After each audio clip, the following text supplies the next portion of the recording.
Yo, what's good, YouTube? It's your boy Up Next. I'm gonna come back with another video. Hey man, look, I had to make sure my mic was on, make sure the audio is working. Let's get into it, y'all. Shout out to Slam. Make sure I go support them. Without them, this video wouldn't be possible. We got LaVar Ball. It looks like he got both of his feet. LaVar Ball, exclusive interview, near death health scare, month-long hospital stay. Let's get into it. Let's go. Yeah. Oh, Gotcha. he said, "Gotcha."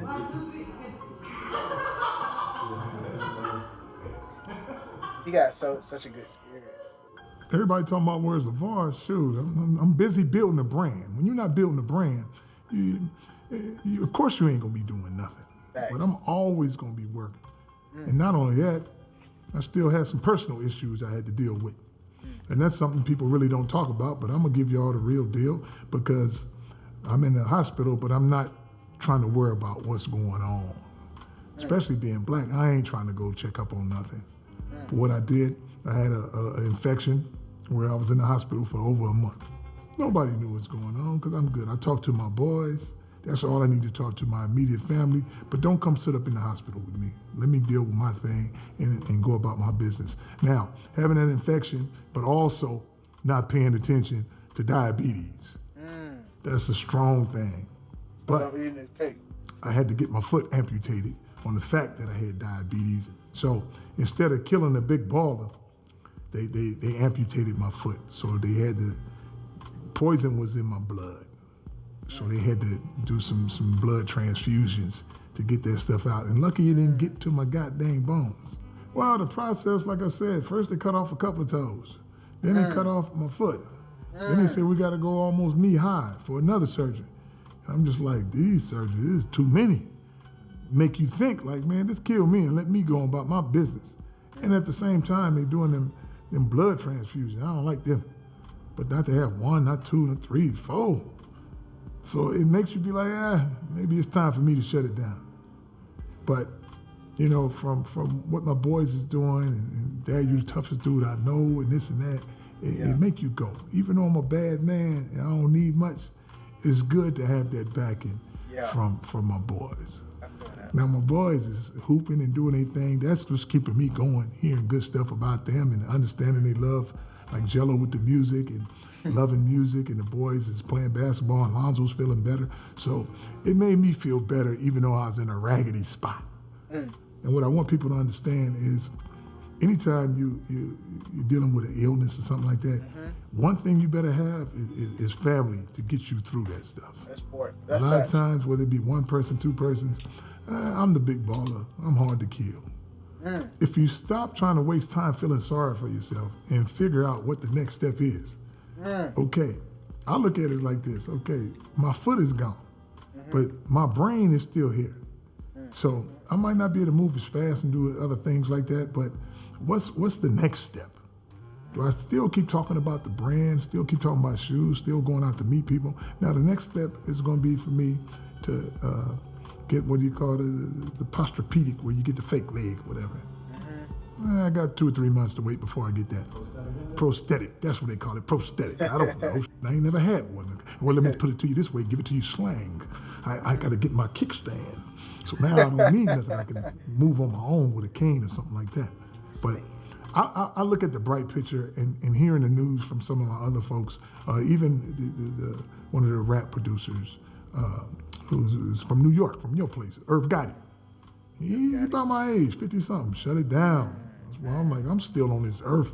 He'll get to see my boys. I just got a missing foot, that's all. So it makes me feel way better in looking at the outcome to go forward, because I still want to be on this journey. And I look at it like this too. I got a lot of limbs to come off. I'm hard to kill. I got some bigger stuff the big baller got to do. And that guy upstairs put me up here for a reason. And I'm going to get it done. From this process, I want to get in people's head, you know, especially black people, because we're not trying to go to the hospital. We'll try to sleep it off. Or say, yeah, we'll get to it. And sometimes it's a little more serious than what you think. I look at it like this. Well, I've talked to some of my, people that's my age that's been calling me and stuff like that have cancer. And they said, we thought we got it all, but we didn't. So the organs is getting tore up in the inside. Now these folks is dying. But these are my friends that's around my age in the 50s and stuff like that, dying of cancer. Just for me to have my foot cut off, I got another one. I'm good to have my foot cut off as opposed to being dead. But if I don't go at the end of the year during Christmas to go get that infection that's been around for maybe a month or two on the bottom of my foot, they said, Big Baller, you was gonna shut it down. So they was quick enough to give me the blood transfusions and get that blood before it got throughout my body, before the poison did. So I'm telling folks, if you got diabetes, don't just be like, it's just diabetes. I still eat my sugar, still. Pay attention to that. Get your checkups, do what you're supposed to do. I mean, if you ain't got no insurance, man, go to urgent care or something. Say, man, get a check on that. Because I'm going to tell you this, a little amputation or a little this, it could have been preventative measures. Because, man, you should see the funniest thing was when I'm in the hospital and they asking me, oh, LaVar, you have anything wrong with your heart? No. Do you have a shortness of breath? No. Are you allergic to anything? No. Are you this and that? No. Are you diabetes? Yes. What medicine are you taking? None. Insulin? No. I don't take nothing. I don't take no pills. I don't take no aspirin. I don't take nothing. Well, you need to take care of this. So now I'm taking the pills I'm supposed to take. I don't eat as much syrup and sugar that I used to. I used to eat cakes and pies every day. You know, back in my day, even on Facebook shows and all the shows, you see me eating dozens of donuts and cakes and cookies. I got to slow all that down. I still eat it, but not the moderate, just a little bit here. Maybe a couple of cookies instead of 24. Maybe a piece of cake every other day, just as opposed to a whole cake every day. So I take care of that now. So it's working out a little better for me. But I must admit that my boys kept me rolling, because a couple of times I was like, I can't do no more blood transfusions. I can't do no more operations I'm just ready to shut it down. It's enough for me. But I'm here for a bigger purpose. And like I said before, with them boys and watching them play and watching Jello perform and do his thing. He's been singing and rapping all his life. So it's good to see the success that he's having. So that made me feel even better. So now I'm like, oh man, let me go ahead and do these other ones. And I just felt better. My thinking was better, so it's all good. See, a lot of people be like, oh, he's so-called newfound fame. No, he was famous when he came out the womb. So he's just getting more money now. So he loved doing what he's doing, whether it be rapping, singing, playing basketball. As long as he's having a good time doing it, he ain't hurt nobody, and you making some money doing it, doing something that you love. A lot of people don't get that. So whether it be basketball or singing, it's all good. Yeah. So I'm not gonna feel a different way about it and be like, oh, I'm so happy for Jello. I've been happy for Jello since he's been my son. So there's nothing new for me to people, people around me to say, wow, Jello finally made it. Well, Jello gonna do what he do. It's a matter of time. I mean, he's well taken care of. He had money before this. It ain't like he's in the projects. He got a rap. He coming out of jail. This is his last resort. Nah, he got a lot of things he can do. The marketability of Jello is on a whole different level, and I know the people that's backing him, they see that. That boy got a look, got a sound. He got something you can count on to go further in this situation as far as endorsements and all other things that come with this entertainment. That's what's up. I'm telling my boy, like, I always said you was gonna be a monster, whatever you do. Whether it be basketball, rapping, singing, but it's all the same, it's entertainment. If my boys can entertain, they can entertain. So a lot of times with the IVs, and I had a couple of convos with Jello, but it kind of slurred because I'm drugged up with all this stuff they putting in me and stuff. So it's hard to really dial in on what I'm trying to say. So I'm kind of slurred with my speech and stuff like that. But he understanding what I'm saying. I'm like, keep doing your thing, and I'll make sure I said, yo, make sure you take care of your brothers. Let's make sure all y'all together. Because the more you guys are together, the better I feel. Because I'm just like, hey, you're not going to get that many times when you're all in the same room or backing each other. So that's why I was like, you know what, this is the best thing. So it was a bad feeling, but a good feeling. Yeah. It's literally that week, right? It's literally The week, yes. Right before all this stuff happened with Tweaker. I said, wow. But it was a good thing, you know. And like I said before, the boys felt very good for Jello. So what's happening good for Jello is happening good for them. So just the fact that they all together, it made me feel like great. You know, everybody's always saying, oh, LaVar went 3 for 3, 3 for 3. No, I've been 3 for 3 when they came out the womb. So I'm not gonna wait now and say, I was 2 for 3, now I'm 3 for 3. No, I've always been 3 for 3. I got 3 of the coldest monsters in the world. That's what I tell everybody. They like that. No matter what they're doing, they're gonna be successful at it. As long as I'm seeing my boys smiling and doing what they do, everybody want to comment on something. If you ain't heard from me for a while, what you gonna say back? So you gotta bring that back and be like, oh, he's Father of the Year. There's a lot of people that could be Father of the Year, but you want to put me on the pedestal because I got the platform. What other sons is doing all this? I mean, before, you had me on another pedestal. Oh, LaVar crazy like T. Morant's dad and all these folks' dads. Now they changed the narrative. Oh, shoot, Jello's successful. Oh, he good now. Yeah, because everybody's worried about that money. That money changed a lot of folks. But my boys got talent. There's no denying that thing. Don't think Jello still can't hoop now. The only time Jello will lead his goddamn rapping, if you get on the team with his brothers. If you get on the team with his brothers, I ain't talking about no G League and work your way up and all that. No. He still can play right now. You put all 3 of my boys on the same team, be the biggest show in the NBA. Trust me when I tell you. They're young enough and they know how to play. The chemistry they have is unbelievable. And that's all I'm waiting on until I fall. And one of the things that makes me go is when they all together. When they all together, I feel strong. You know, so it's not like it was a certain word or something to push me to go like that. I'm gonna do what I'm gonna do anyway, whether I shut it down or keep on moving. Hey, the funny thing though, man, they weighed me on the scale the other day, and I went in for my checkup, and I was 235. But I was 235 when I had my foot.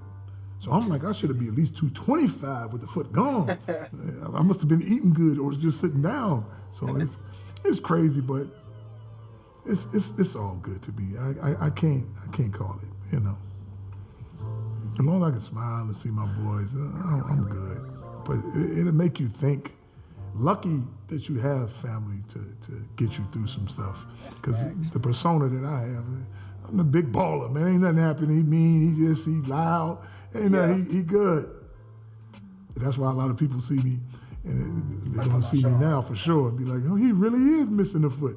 But don't feel sorry for me. You could be missing something too. You better be careful. But it's how you respond to that. I still got folks around me that work and understand my drive to build a brand, to make shoes, to make this, and to make other folks have some confidence in what they're doing and understand being successful is in your own mind. It's not how much money you make. You can be successful if you can stand on your own 2 feet and got your own money coming in. You come from a different situation that's a little more dire, and you come out of that, that's success for you. Success don't have to be, does he have on a Rolex? Does he have this? I think on one of the covers, man, you took a picture, and most of the young guys, they're not gonna get this.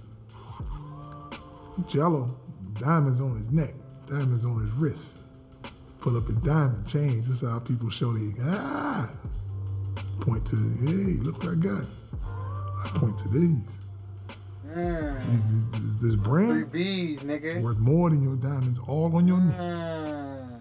Brand is one of the biggest things you can own. So I don't wear no watches and chains. I don't need to. Got that. Triple B's, the brand. Triple B's. I thought going back to school. Mama, nigga. Talk your shit, LaVar. Nigga, what?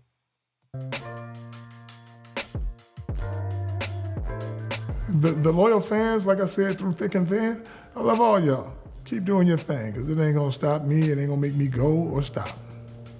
But as long as you're showing that support and that love, I love it.